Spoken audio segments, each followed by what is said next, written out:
and welcome to Matcha Know, the podcast where we explore the world of Japanese tea. We are Toru and Megami. We both have finance as our background and currently care deeply about sustainability of the Japanese tea industry from an economic, environmental, and social angle. We're excited to share with you valuable insights on topics that matter to tea and matcha lovers around the world.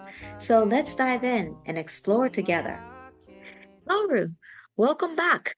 It's great to have you here for our third episode of Matcha Know.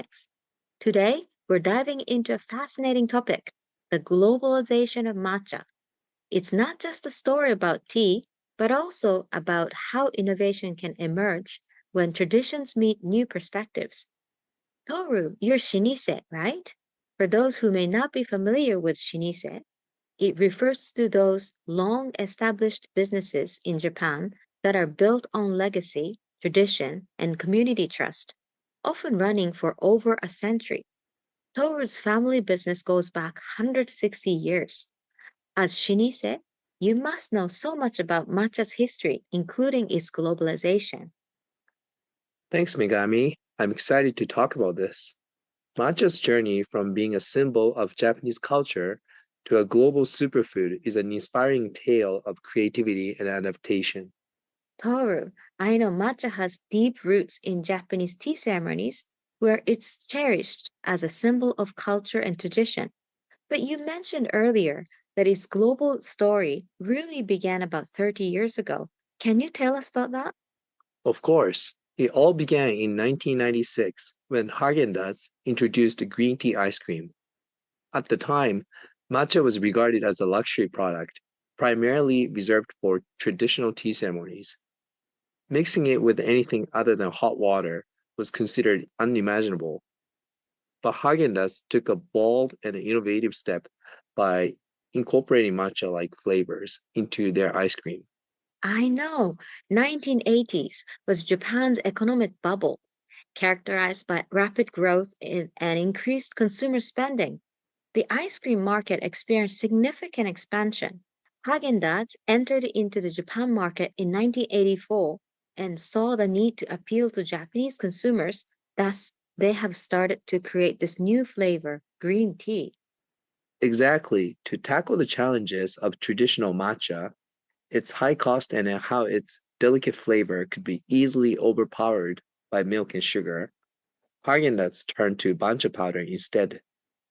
Bancha, which is a lower grade green tea, has a naturally stronger bitterness, allowing its flavor to stand out even when mixed with creamy ingredients. This approach not only preserved the essence of tea in the ice cream, but also made production more cost effective. Since it was not authentic matcha, the product was branded as a green tea ice cream.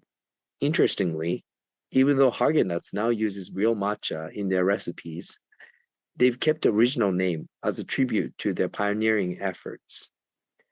It's fascinating to think that this groundbreaking project took them 7 years to perfect, a true testament to their dedication to both innovation and quality.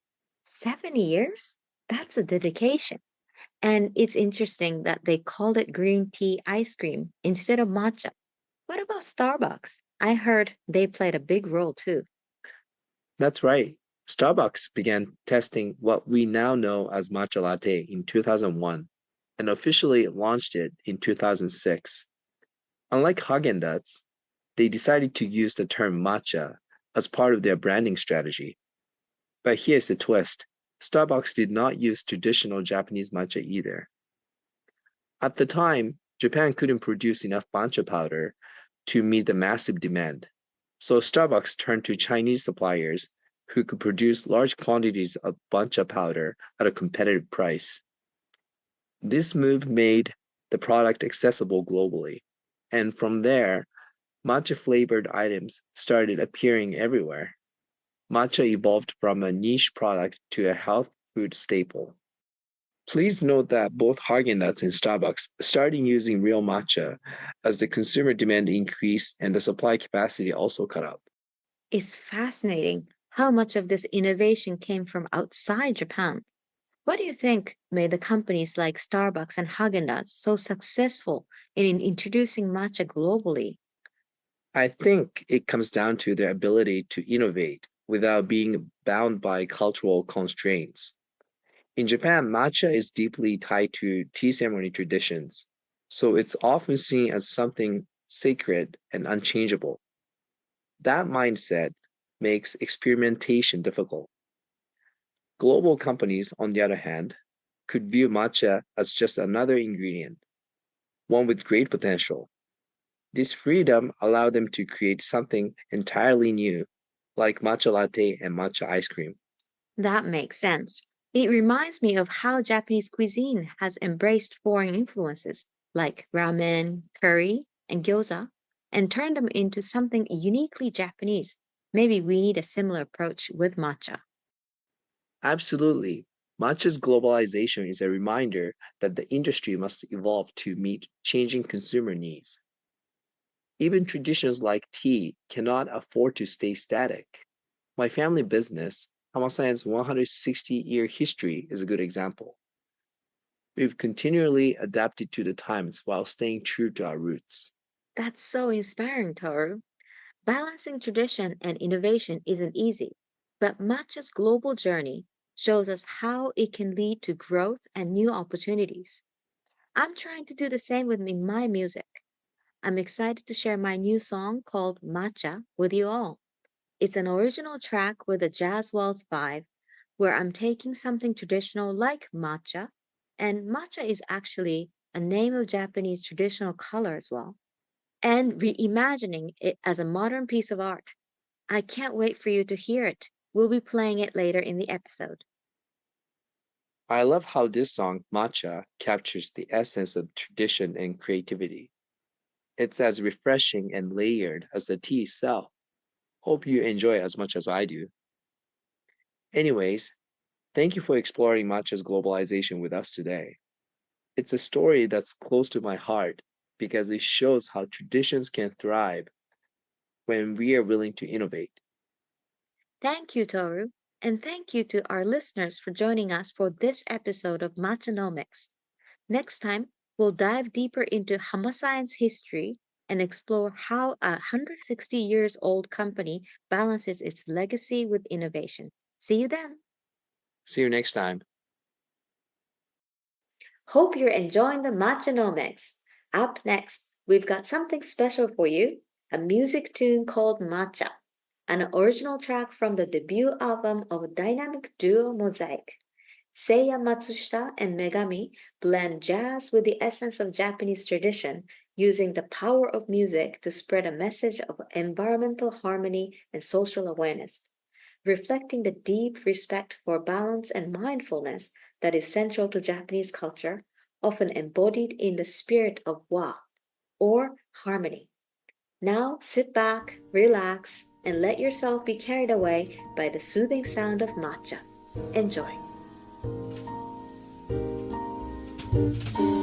青い空と光に包まれ君は笑う初めて見た日も美味しそうに抹茶アイス食べてたねそよ風遊ぶ茶畑丘を君はかける春風にスカートなびかせながら左振り向いた緑輝く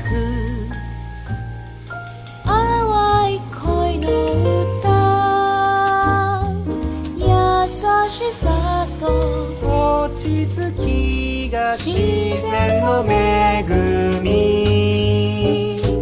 差し込む夕日ぬくもり感じ二人歌うこれから始まる甘美なストーリー今心弾ませ